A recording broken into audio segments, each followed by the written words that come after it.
യാത്രകൾ എപ്പോഴും വായന പോലെയാണ്. ചിലപ്പോൾ അത് വിജ്ഞാനം നൽകുന്നു, മറ്റു ചിലപ്പോൾ അത് മനുഷ്യത്വത്തിന്റെ ആഴം പറഞ്ഞു തരുന്നു. മുന്നിൽ വിരിഞ്ഞു നിൽക്കുന്ന പശ്ചിമഘട്ടത്തിന്റെ ഹരിതശോഭ, കാറ്റിൽ അലിഞ്ഞു ചേരുന്ന കാടിന്റെ മണം, ഇന്ത്യയിലെ ആദ്യത്തെ ആസൂത്രിത ഇക്കോ ടൂറിസം കേന്ദ്രമായ തെന്മലയിലേക്കുള്ള യാത്ര ഒരു പുത്തൻ അനുഭവമായിരുന്നു. വെറുമൊരു വിനോദയാത്ര എന്നതിലുപരി സൗഹൃദത്തിന്റെയും രാഷ്ട്രീയത്തിന്റെയും ഒപ്പം അപ്രതീക്ഷിതമായി ലഭിച്ച ചില മനുഷ്യസ്നേഹത്തിന്റെയും നേർക്കാഴ്ചകൾ ആ യാത്രയെ ധന്യമാക്കി. അധ്യാപക സംഘടനയുടെ സമ്മേളനത്തിനായി കൊല്ലത്തെത്തിയതായിരുന്നു ഞങ്ങൾ 4 പേർ: ഫൈസൽ മാഷ്, സാജിദ് മാഷ്, സാബിർ മാഷ്, പിന്നെ ഞാനും. ശനിയാഴ്ച വൈകുന്നേരം മലപ്പുറത്ത് നിന്ന് പുറപ്പെട്ട ഞങ്ങളുടെ യാത്ര സാബിർ മാഷിന്റെ ബലേനോ കാറിലായിരുന്നു. റോഡിലെ തിരക്കുകളേക്കാൾ ഞങ്ങളുടെ ചർച്ചകളിൽ നിറഞ്ഞത് സമകാലിക വിഷയങ്ങളും സംഘടന പ്രവർത്തനങ്ങളുമായിരുന്നു. യാത്രയുടെ ആലസ്യം പേറി കുണ്ടറയിലെ ഗസ്റ്റ് ഹൌസിന്റെ മുറ്റത്തേക്ക് വണ്ടി നിൽക്കുമ്പോൾ സമയം പുലർച്ചെ 1 മണി കഴിഞ്ഞിരുന്നു. നിശബ്ദത തളം കെട്ടിനിന്ന ആ രാത്രിയിൽ അഷ്ടമുടി കായലിൽ നിന്നുള്ള തണുത്ത കാറ്റ് ഞങ്ങളെ സ്വീകരിച്ചു. ലഗേജുകളെല്ലാം വേഗത്തിലിറക്കി ഓരോരുത്തരും തളർച്ചയോടെ തങ്ങൾക്ക് അനുവദിച്ച മുറികളിലേക്ക് നീങ്ങി. പുറത്ത് ചീവീടുകളുടെ സംഗീതം മാത്രം ബാക്കി നിൽക്കെ പകൽ മുഴുവൻ നീണ്ട യാത്രയുടെ ഓർമ്മകൾക്കപ്പുറം എല്ലാവരും ഗാഠനിദ്രയിലേക്ക് വഴുതി വീണു. ഞായറാഴ്ച വൈകുന്നേരമാണ് സമ്മേളനം. അതുവരെയുള്ള സമയം എങ്ങനെ ഫലപ്രദമായി ചെലവഴിക്കണം എന്ന ആലോചന ചെന്നു നിന്നത് തെന്മലയിലാണ്. കുണ്ടറയിൽ നിന്ന് ഏകദേശം 40 കിലോമീറ്റർ ദൂരം പച്ചപ്പിന്റെ പശ്ചാത്തലത്തിലൂടെയുള്ള ആ യാത്ര ശരിക്കും ഒരു നവോന്മേഷമായിരുന്നു. നഗര കാഴ്ചകളിൽ നിന്ന് മാറി ഗ്രാമവീഥികളുടെ ശാന്തതയിലൂടെ കുതിക്കുമ്പോൾ പ്രകൃതിയുടെ ഓരോ മാറ്റവും ഞങ്ങൾ കൗതുകത്തോടെ നോക്കിയിരുന്നു.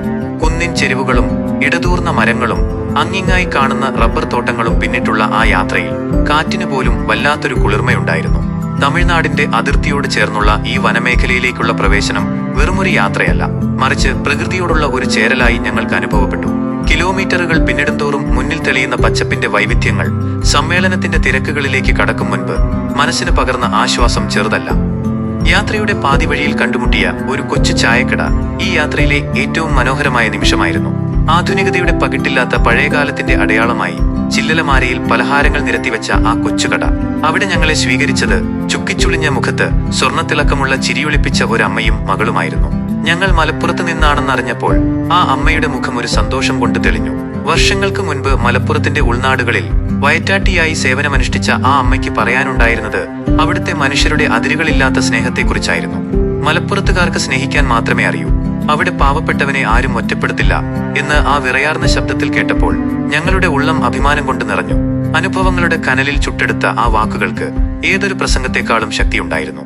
വർഗീയതയുടെ വിഷപ്പുക പരത്തി മനുഷ്യരെ തമ്മിലടിപ്പിക്കാൻ ശ്രമിക്കുന്ന നവലോകത്തിന് മുന്നിൽ ജീവിതാനുഭവങ്ങളുടെ വെളിച്ചത്തിൽ ആ അമ്മ പകർന്നു നൽകിയത് മതേതരത്വത്തിന്റെയും സാഹോദര്യത്തിന്റെയും വലിയൊരു പാഠമായിരുന്നു. ആ ചായക്കടയിൽ നിന്ന് ഞങ്ങൾ കുടിച്ചത് വെറുമൊരു ചായയല്ല, മറിച്ച് മനുഷ്യത്വത്തിന്റെ മധുരമുള്ള സ്നേഹമായിരുന്നു. ഇന്ത്യയിലെ ആദ്യത്തെ ആസൂത്രിത ഇക്കോ ടൂറിസം കേന്ദ്രമെന്ന ഖ്യാതിയുള്ള തെന്മല പശ്ചിമഘട്ടത്തിന്റെ താഴ്വരയിൽ ഒരു വനസുന്ദരിയെ പോലെ പടർന്നു കിടക്കുന്നു. യുനെസ്കോ പൈതൃക പട്ടികയിലുള്ള ഈ പ്രദേശം പ്രകൃതി സ്നേഹികൾക്കും സാഹസികർക്കും ഒരുപോലെ പ്രിയപ്പെട്ടതാണ്. സാർ, നമ്മളിവിടെ ഈ തെന്മല കാണാം ഉള്ള ഏരിയകൾ എന്തൊക്കെയാണ് കാര്യമായിട്ടുള്ളത്? നമുക്ക് ജംഗിൾ സഫാരി, ജംഗിൾ ക്യാമ്പിംഗ്, ഈ കാട്ടിലൂടെ ഇങ്ങനെ പോകുന്നത്, കാട്ടിലൂടെ പോകുന്നത്, പിന്നെ നമുക്ക് കൊട്ടവഞ്ചി സവാരി, പിന്നെ ട്രക്കിങ്.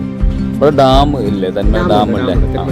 ഡാമിന്റെ മുകളിലൂടെ നമുക്ക് നടന്നു പോകണം. ഈ കാട്ടിലൂടെ പോകുമ്പോൾ മൃഗങ്ങളൊക്കെ കാണാൻ സാധ്യത അപൂർവമായിട്ടൊക്കെ കാണാമല്ലേ? അപൂർവമായിട്ടൊക്കെ കാണാം.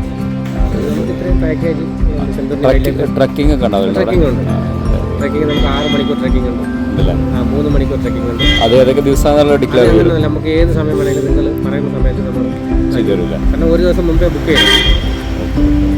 ഒരു ദിവസം മുമ്പ് ബുക്ക് ചെയ്ത് കഴിഞ്ഞാൽ നമുക്ക് ആ പൈസയും കൂടെ നിങ്ങൾ രാവിലെ 8 മണിക്കൂടെ ഒരു 9 മണിക്ക് സ്റ്റാർട്ട് ചെയ്യും.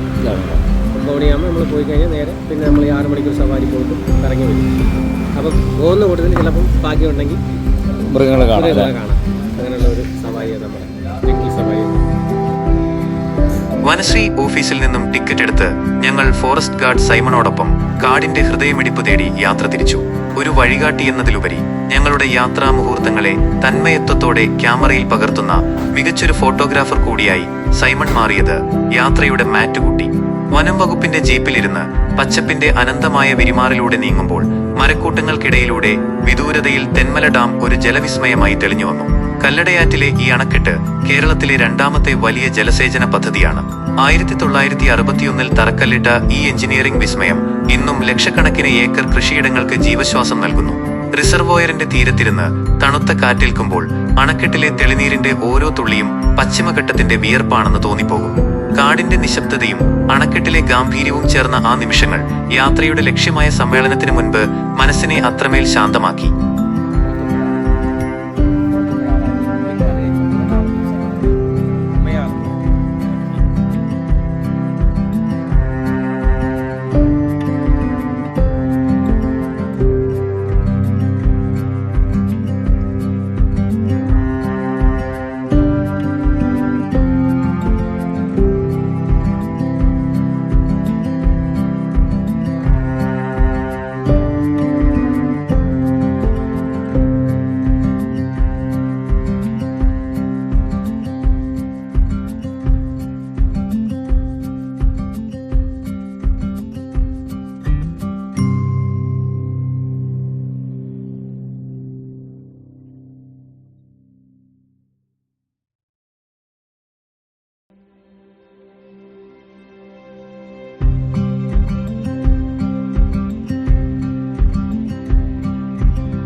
കാടിന്റെ വന്യത ആസ്വദിച്ചു കഴിഞ്ഞപ്പോഴേക്കും വിശപ്പ് അതിന്റെ പാരമ്യത്തിലെത്തിയിരുന്നു. ഗാർഡ് സൈമൺ തന്നെ പരിചയപ്പെടുത്തിയ ജിൻഗലക്ക ഹോട്ടലിലായിരുന്നു ഞങ്ങളുടെ ഉച്ചഭക്ഷണം. സ്വാദിഷ്ടമായ ബുഫേ മീൽസിന് ശേഷം അവിടുത്തെ ഹാളിൽ കണ്ട ബില്യാർഡ്സ് ടേബിൾ ഞങ്ങളെ കുട്ടിക്കാലത്തെ കുസൃതികളിലേക്ക് തിരികെ കൊണ്ടുപോയി. ആ കളിയിൽ അത്ര പരിജ്ഞാനമൊന്നുമില്ലെങ്കിലും വടിയും പന്തും ഉപയോഗിച്ച് ഞങ്ങൾ നടത്തിയ ആ പരീക്ഷണങ്ങൾ ചിരിയുടെ വലിയൊരു മാലപ്പടക്കമാണ് അവിടെ സമ്മാനിച്ചത്. ഗൗരവക്കാരെല്ലാവരും ഒരു നിമിഷം കുട്ടികളായി മാറിയ നിമിഷങ്ങൾ. തെന്മലയിൽ നിന്നും തിരികെ കുണ്ടറയിലേക്ക് മടങ്ങുമ്പോൾ മനസ്സ് നിറയെ ആ കാനന ഭംഗിയായിരുന്നു.